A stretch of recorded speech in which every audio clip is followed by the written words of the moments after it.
Assalamualaikum warahmatullahi wabarakatuh. Kami dari kelompok 7 bertujuan untuk mempresentasikan materi tentang dana pensiun syariah, yaitu dari mata kuliah Lembaga Keuangan Syariah. Kelompok kami terdiri dari 2 orang. Yang pertama saya sendiri Risnawati Deka Baderan NIM 2018 dan yang kedua teman saya Rizky Muhammad NIM 2018-323. Selanjutnya kita ke materi.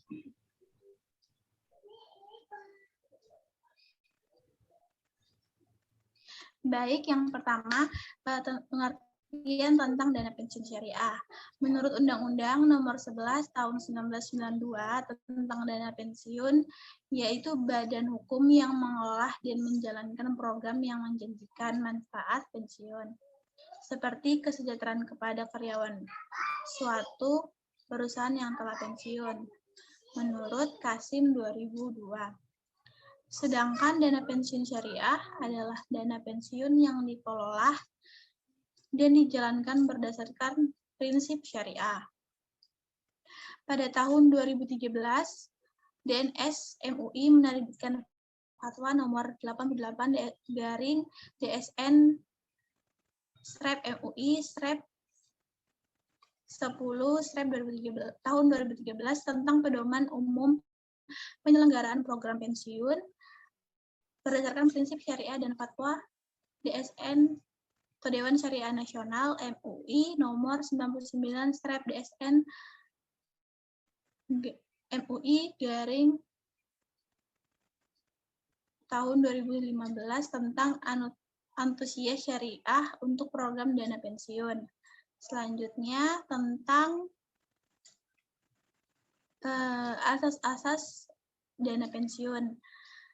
Undang-undang tentang dana pensiun yang merupakan landasan hukum pembentukan dana pensiun dan penyelenggaraan program pensiun mengandung asas pokok terbagi menjadi 5 bagian, yaitu yang pertama, asas keterpisahan kekayaan dana pensiun dari kekayaan badan hukum pendirinya.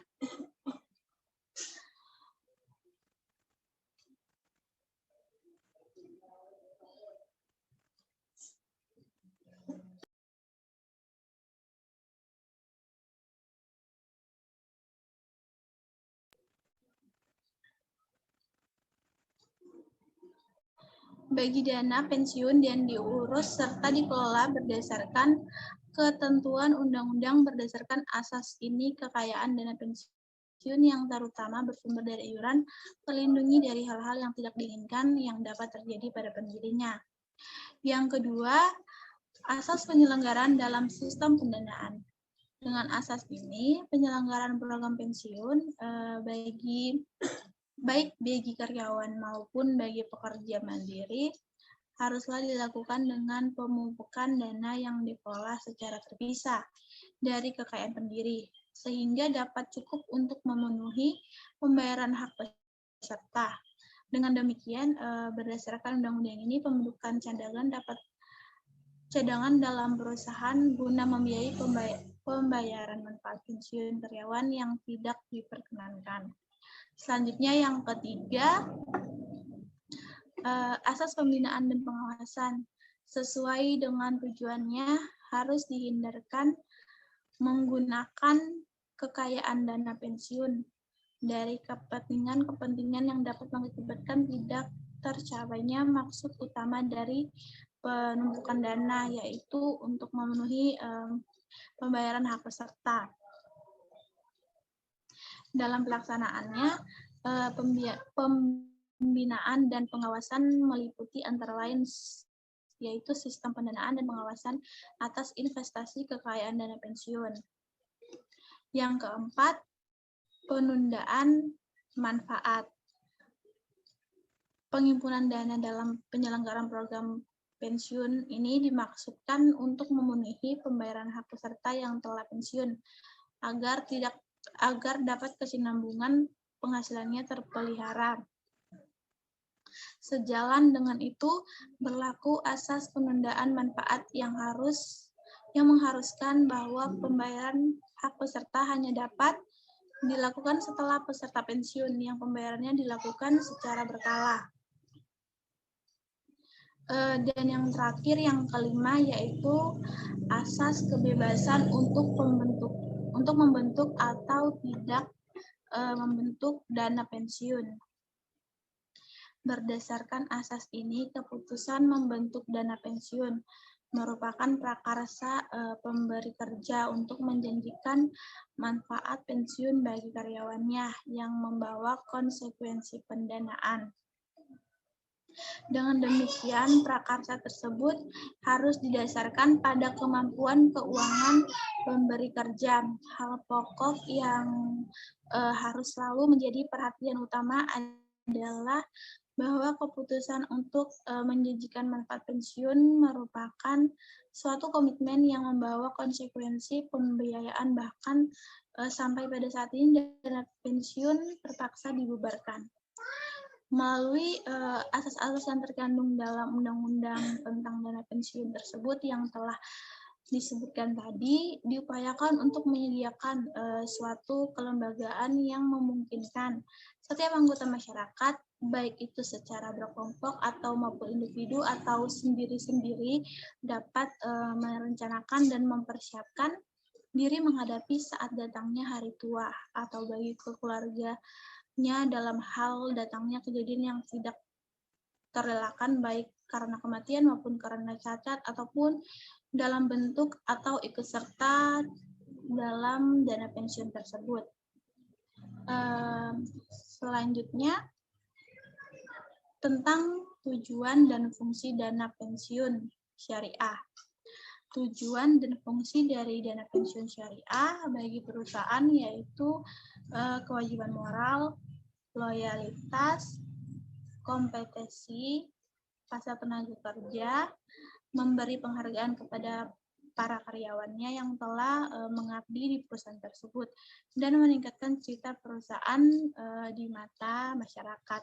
Namun bagi peserta atau karyawan, yaitu rasa aman para karyawan atau peserta terhadap masa yang akan datang karena tetap memiliki penghasilan pada saat mereka mencapai usia pensiun, dan kompensasi yang lebih baik bagi karyawan atau peserta yang mereka punya, mendapatkan tambahan kompensasi meskipun baru bisa dinikmati nantinya pada saat mencapai usia pensiun. Nah, sedangkan bagi penyelenggaraan dana pensiun, yaitu mengolah dana pensiun untuk memperoleh keuntungan, turut membantu dan mendukung program pemerintahan dan sebagai bakti sosial terhadap para peserta. Oke, selanjutnya saya akan meneruskan dari teman saya mengenai jenis dana pensiun syariah. Jadi jenis dana pensiun ini secara umum terbagi menjadi 3 jenis. Yang pertama yaitu pemberi kerja, yang kedua adalah lembaga asuransi kesehatan, kemudian yang ketiga ada lembaga keuangan. Yang pertama yaitu pemberi kerja. Jenis yang pertama ini adalah dana yang dibuat oleh individu atau sebuah badan yang mempekerjakan karyawan. Individu atau badan tersebut berlaku sebagai pendiri dan menyelenggarakan program dana hari tua tersebut untuk seluruh karyawan. Iurannya bersifat pasti dan pemberian hasil pengumpulan dana kepada karyawan adalah kewajiban bagi pemberi kerja. Kemudian yang kedua yaitu lembaga asuransi kesehatan.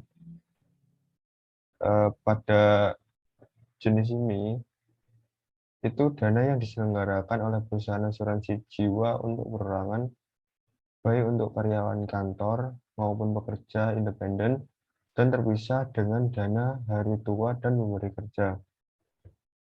Kemudian yang ketiga yaitu lembaga keuangan. Jadi jenis yang terakhir ini adalah dana yang dibuat oleh lembaga keuangan seperti bank, sehingga iurannya bersifat pasti dan hanya dibebankan pada pemberi kerja serta besarnya berdasar pada keuntungan memberi kerja. Kemudian slide selanjutnya ada mekanisme dana pensiun lembaga keuangan atau DPLK.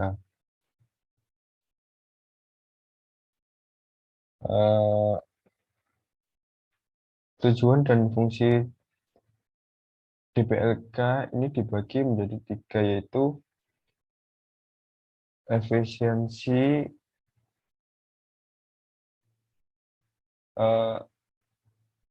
yaitu untuk meningkatkan efisiensi bagi peserta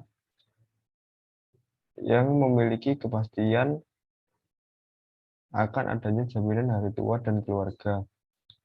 Kemudian bagi penyelenggaraan dana pensiun, yaitu mengelola dana pensiun untuk memperoleh keuntungan, maka DPLK adalah sebagai salah satu dari program pensiun yang sangat menarik, lentur, serta transparan dengan segmentasi yang luas, sehingga mudah untuk dinikmati dan dilaksanakan para pesertanya dengan jangkauan yang lebih menyeluruh ke semua laporan masyarakat.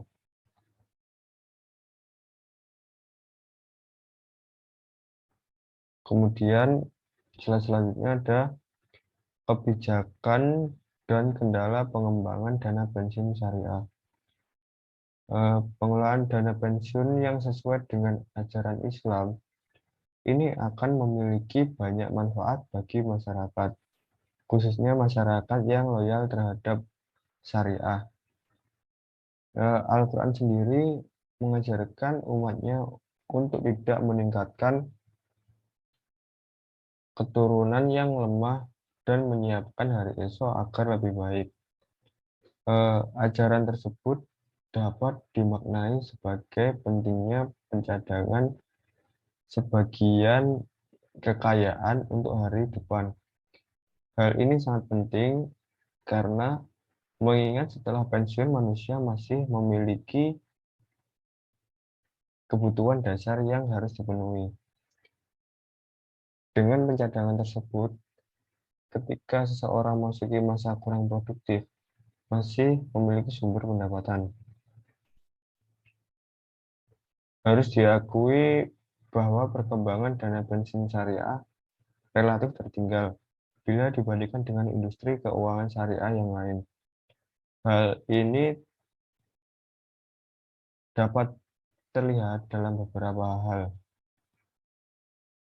Yang pertama yaitu dalam konteks strategi pengembangan industri. Dalam konteks ini, ketika perbankan, asuransi, dan pasar modal syariah sudah memiliki dan masuk dalam roadmap strategi pengembangan masing-masing industri, dana pensiun syariah belum disentuh sedikit pun dalam kebijakan dan strategi pengembangan diri. Kemudian yang kedua dalam konteks regulasi. Jika perbankan, asuransi, obligasi, dan reksadana syariah sudah banyak memiliki peraturan dan juga dukungan fatwa DSN MUI, maka dana pensiun syariah belum ada satupun peraturan dan fatwa yang mendukung, sehingga regulasi sebagai kerangka operasional dana pensiun syariah hanya mengacu pada peraturan dana pensiun yang umum dan fatwa MUI yang juga umum, jadi tidak bersifat khusus dan mendetail. Kemudian yang terakhir, ketentuan investasi langsung dalam Undang-Undang Nomor 11 Tahun 1992 tentang dana pensiun. Jadi selama ini dana pensiun lembaga keuangan atau DPLK syariah mengeluhkan tentang produk investasi terikat, mudharabah, mukayakah, atau restricted investment yang berpotensi besar. Itu tidak dapat dimasuki oleh DPLK Syariah. DPLK Syariah itu memerlukan regulasi untuk memperluas instrumen investasi yang sesuai dengan karakternya.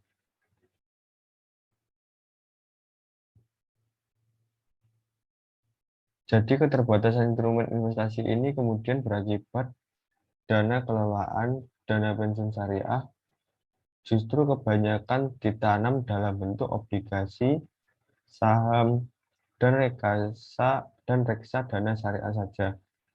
Padahal dengan potensi besar masyarakat muslim dan dengan pasar yang sangat terbuka lebar, tentunya dana pensiun syariah memiliki harapan masa depan yang cerah. Kemudian kesimpulan yang dapat kami sampaikan yaitu dari penjelasan di atas bisa kita simpulkan bahwa dana pensiun merupakan lembaga keuangan atau badan hukum yang mengelola program pensiun yang dimaksudkan untuk memberikan kesejahteraan kepada karyawan suatu perusahaan, terutama yang telah pensiun.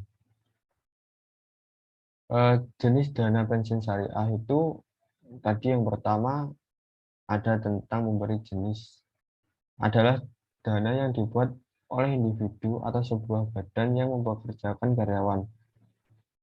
Jenis selanjutnya adalah dana yang diselenggarakan oleh perusahaan asuransi jiwa untuk perorangan baik untuk karyawan kantor maupun pekerja independen dan terpisah dengan dana hari tua dan pemberi kerja.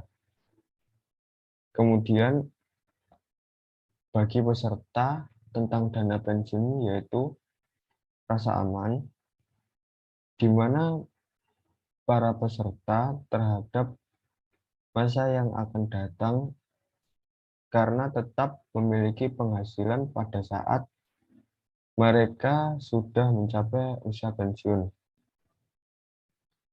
Dan kompensasi yang lebih baik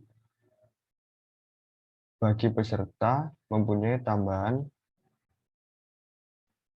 kompensasi meskipun baru bisa dinikmati pada saat mencapai usia pensiun.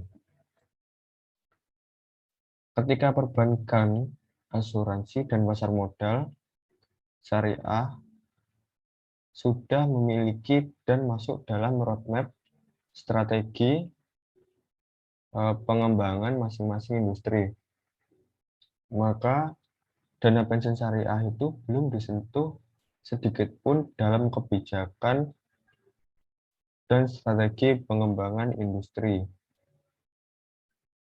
Kemudian DPLK syariah itu memerlukan regulasi untuk memperluas instrumen investasi yang sesuai dengan karakternya. Keterbatasan dalam instrumen investasi ini kemudian akan mengakibatkan dana kelolaan dari dana pensiun syariah justru akan kebanyakan ditanam dalam bentuk obligasi, saham, dan reksa dana syariah saja. Mungkin itu yang dapat kelompok kami sampaikan. Bila ada kurang lebih kata mohon maaf. Wassalamualaikum warahmatullahi wabarakatuh.